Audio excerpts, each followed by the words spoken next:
From New York One News, this is the 8 o'clock edition. Major changes to bilingual education as the Board of Education votes to reform the system. Here's New York One's J.D. LaRock with the details. 2 years ago, Mayor Giuliani called for the overhaul of the bilingual education system. On Tuesday, he achieved his goal.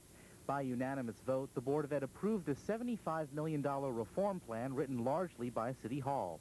It's designed to get some 150,000 students into English-speaking classes within 3 years. What we heard from parents in Bushwick, Latino parents in Bushwick, is, I want my child in a different kind of class. I don't want them in an extensive bilingual class. I want them to learn English faster. I want them to learn it in a different model. Under the old system, most students were placed in traditional bilingual or English as a second language programs, where many languished for years.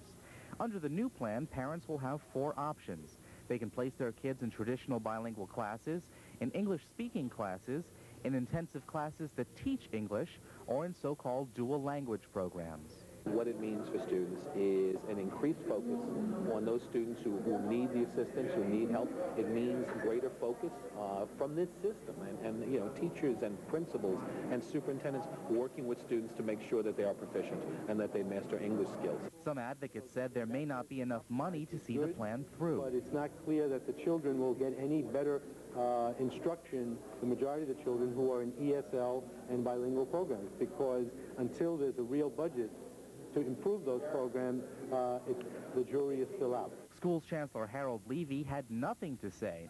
In an odd display, the chancellor refused to answer questions about the plan. Instead, he raced to his car and sped off into the Brooklyn night.